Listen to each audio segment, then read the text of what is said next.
Bien sûr, vous tous les frères et sœurs, on va se faire une petite vidéo concernant le jeûne dans l'évangile. Donc on va voir pas mal de trucs intéressants. Donc ça va être des fois physique, des fois spirituel, etc. C'est un petit peu mêlé. On va voir pas mal de trucs. Donc déjà aussi, il faudrait que vous fassiez vos recherches si ce n'est pas le cas concernant les différentes sortes de jeûne. Donc on va commencer par Matthieu chapitre 4, versets 1 à 2. Et bien entendu, il faudrait aller jusqu'au 11 pour voir ce passage concernant la tentation de Jésus dans le désert par le diable, d'accord?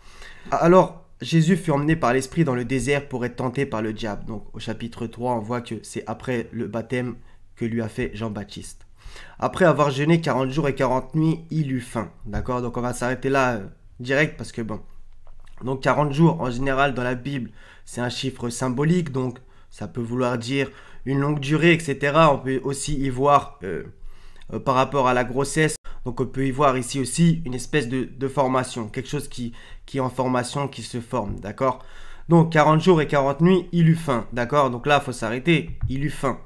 Donc déjà, c'est dans le désert, donc si on prend la chose littéralement dans le désert, etc., tu es obligé de boire, d'accord? Donc là, il y a écrit il eut faim. Donc il y a plusieurs interprétations possibles.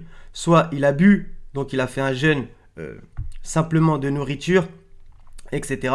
Donc il eut faim après 40 jours et 40 nuits. Si là encore une fois, c'est littéral, 40 jours et 40 nuits. Ce que je pense pas, je pense que c'est bien plus symbolique. Donc il eut faim. Maintenant, on va commencer à continuer. Le tentateur s'étant approché lui dit, si tu es fils de Dieu, donc là il y en a qui vont bugger, c'est pas grave, ordonne que ces pierres deviennent des pains, d'accord? Jésus répondit, il est écrit, l'homme ne vivra pas de pain seulement, mais de toute parole qui sort de la bouche de Dieu, d'accord? Donc là on a encore cette notion du pain, d'accord? Et donc du coup, il lui répond que c'est la parole du Seigneur qui vraiment est importante, bien plus que la nourriture. Et il y a toujours cette notion quand il a dit je suis le pain de vie, etc. D'accord? Et la notion des pierres, c'est intéressant aussi à propos des pierres que si Dieu voulait, il donnerait des, comment ça s'appelle? Il remplacerait les pierres par des descendants d'Abraham, d'accord? Donc voilà. Donc bon, tout ça c'est intéressant. Donc je pense qu'il eut faim, soit il a jeûné simplement de nourriture et donc il a bu, soit c'est carrément, tout ça c'est carrément que des métaphores, etc. D'accord? Donc chacun fera son interprétation, etc. Maintenant c'est intéressant et on a bien entendu la notion que la parole de Dieu est ce qui est le plus important, bien plus que la nourriture, d'accord? Et on voit ça dans pas mal de passages aussi, d'accord?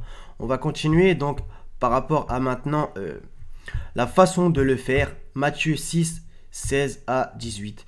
Lorsque vous jeûnez, ne prenez pas un air triste comme les hypocrites. Donc j'ai oublié de le dire, mais donc je pense que dans Matthieu 4, moi personnellement, je pense que c'est bien plus spirituel qu'autre chose, d'accord?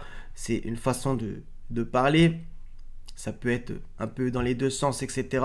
Et on va voir des choses qui sont par contre clairement littérales sur certains points, je pense.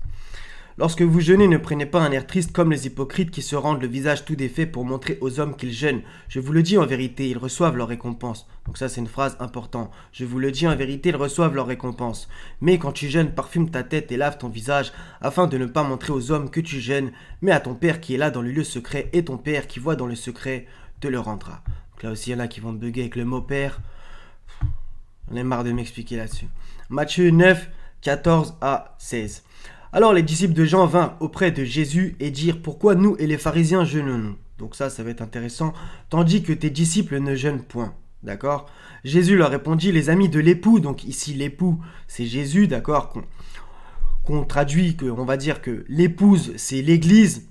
Bon, qu'on se comprenne, moi je pense que ça veut plutôt dire l'assemblée, ecclésia, etc. Donc les gens qui suivent Jésus, bref, sur le sentier de Dieu. Donc les amis de l'époux, donc Jésus, peuvent-ils s'affliger pendant que l'époux est avec eux? Donc là, pour le coup, ça parle clairement de Jésus, de ses disciples et à son époque contemporaine, ça paraît évident. Les jours viendront où l'époux leur sera enlevé et alors ils jeûneront. D'accord? Donc voilà. Et on va voir une petite précision dans Luc juste après. On va aller tout de suite d'ailleurs. Donc Luc 5, 33, ils lui dirent, les disciples de Jean, comme ceux des pharisiens, jeûnent fréquemment et font des prières, tandis que les tiens mangent et boivent. D'accord? Donc ça c'est important, mangent et boivent. D'accord? Donc voilà. Donc ça sous-entend dans cette phrase que, vu que ses disciples mangeaient et buvaient, bah, les pharisiens et les disciples de Jean, eux, quand ils jeûnaient, ils ne mangeaient pas ni ne buvaient. D'accord? Ça paraît évident. Et on va voir plusieurs fois ces choses-là, et bien entendu, dans la Bible, dans le Coran, il y a plusieurs fois ces notions. Donc, bien entendu, dans Sourate 2, versets 183 à 187, etc., etc. Même si, bien entendu, il y a le jeûne de Marie, etc. Donc, bon, c'est un sujet un peu vaste, et faudrait que, si c'est pas le cas, vous fassiez vos recherches. David, il jeûnait beaucoup, c'est écrit dans les psaumes, etc. Jésus, ayant appelé ses disciples, dit: je suis ému de compassion pour cette foule, car voilà 3 jours qu'ils sont près de moi. Le 3 jours aussi symbolique souvent, et ils n'ont rien à manger, d'accord? Ils n'ont rien à manger. Donc ça aussi c'est intéressant. Ça sous-entend limite clairement que en vérité ils avaient à boire, ils buvaient. Parce que pendant 3 jours ne pas boire c'est vraiment... d'accord? Car voilà 3 jours qu'ils sont près de moi et ils n'ont rien à manger. Donc ça revient quand même à Matthieu 4 dans le désert. Moi je trouve personnellement. D'accord? Je ne veux pas les renvoyer à jeun de peur que les forces ne leur manquent en chemin. D'accord? Je ne veux pas les renvoyer à jeun. D'accord? Donc à jeun de nourriture. Et pas pas d'eau. Moi c'est ce que je comprends. D'accord? Etc. etc. Les disciples lui dirent: comment nous procurer dans ce lieu désert? Encore une fois, on a encore cette notion de désert, qui aussi des fois est symbolique bien entendu dans la Bible plein de fois. Comment nous procurer dans ce lieu désert assez de pain pour rassasier une si grande foule? Jésus leur demanda: combien avez-vous de pain, etc. Et qu'est-ce qu'on revoit? Le pain, le désert et la nourriture. Donc, vous voyez, tout est en lien. Il n'y a pas la notion de boire, d'accord, etc. Donc du coup c'est le miracle des pains, etc., des poissons. Tous mangèrent et furent rassasiés, d'accord? Voilà. Et l'on emporta 7 corbeilles pleines des morceaux qui restaient. Ceux qui avaient mangé, encore une fois, étaient 4000 hommes sans les femmes et les enfants. D'accord? Donc encore une fois, cette notion de jeûne de la nourriture. On peut s'abstenir de manger pendant bien plus longtemps que de boire. Donc pour moi, ça me paraît évident. Matthieu 17, 19 à 21.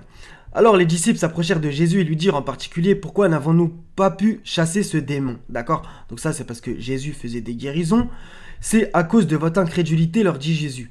Je vous le dis en vérité, si vous aviez de la foi comme un grain de sénévé, vous diriez à cette montagne: transporte-toi d'ici et là, et elle se transporterait. Rien ne vous serait impossible.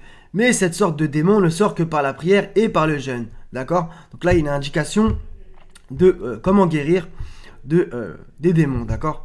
Donc ça, c'est très important. Cette sorte de démon ne sort que par la prière et par le jeûne. D'accord? Voilà. Ça, c'est un passage aussi important.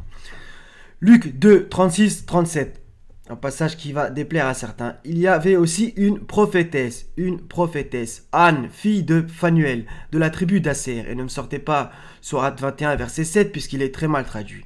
Elle était fort avancée en âge, et elle avait vécu 7 ans avec son mari depuis sa virginité. Restée veuve et âgée de 84 ans, elle ne quittait pas le temple, et elle servait Dieu nuit et jour dans le jeûne et dans la prière. D'accord?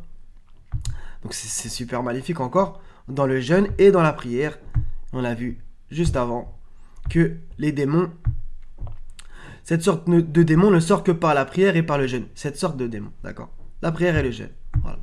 Et la prophétesse, elle faisait ça, le jeûne et la prière. C'est magnifique. Luc 18, 9 à 14. Un passage magnifique, une super belle parabole qui vraiment va bien conclure. Il dit encore cette parabole en vue de certaines personnes se persuadant qu'elles étaient justes, d'accord, et ne faisant aucun cas des autres. 2 hommes montèrent au temple pour prier. L'un était pharisien et l'autre était publicain. Donc pour ceux qui ne savent pas, les publicains, c'était les collecteurs d'impôts à la solde de Rome. Ils collectaient l'impôt parmi les Israélites, d'accord? Et donc du coup, ils étaient vus comme des traîtres, etc., d'accord? L'un était pharisien et l'autre publicain. Le pharisien debout priait ainsi en lui-même: ô Dieu, je te rends grâce de ce que je ne suis pas comme le reste des hommes, qui sont ravisseurs, injustes, adultères, ou même comme ce publicain. D'accord? Donc là, on pourrait s'arrêter là-dessus. Vous voyez? C'est une prière assez... D'accord, je te rends grâce, etc. Mais au final, heureusement que je suis pas comme eux, quoi, en gros. Je jeûne 2 fois la semaine, d'accord? Donc ça, c'est important. Semaine, je donne la dîme de tous mes revenus, d'accord? Donc en gros, il s'estimait juste, puisqu'il a justement dit: je ne suis pas comme le reste des hommes qui sont ravisseurs, injustes, d'accord? Donc il s'estimait juste, et justement, Dans le sens, ça rappelle un verset coranique, ne vantez pas vous-même votre pureté, etc.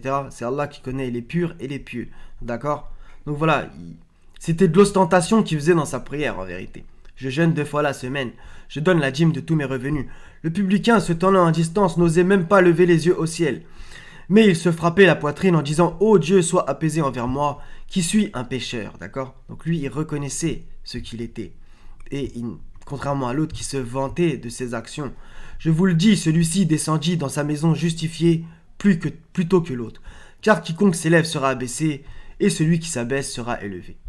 Donc, il y a une très grande leçon là-dedans.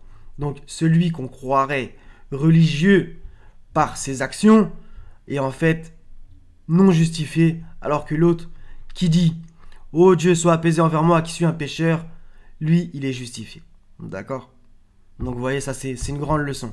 Il y a une très grande morale dans cette histoire. Donc, voilà, donc il y a pas mal de choses au niveau du jeûne dans l'évangile. Bien entendu, ça demanderait une étude plus détaillée pour faire les liens entre l'écriture, etc.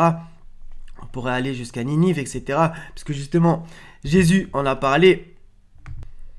C'est dans Matthieu 12, verset 41. Les hommes de Ninive se lèveront au jour du jugement, cette notion de jour du jugement, avec cette génération et la condamneront, parce qu'ils se repentirent à la prédication de Jonas. Et voici, il y a ici plus que Jonas. D'accord? Donc c'est super intéressant. Et il a parlé plusieurs fois de Jonas à propos justement du miracle juste au-dessus. D'accord? Donc vous voyez, donc eux ils se sont repentis à la prédication de Jonas, contrairement à certains endroits où Jésus a été, qui eux ne se sont pas repentis, etc. Voilà. Donc voilà les frères et sœurs, ça sera tout. Donc soyez bénis. Wassalamun ala al-mursalin walhamdulillahi rabbil alamin. La ilaha illa hu al-azizul hakim. Paix sur vous tous. À la prochaine, Inch'Allah ta'ala.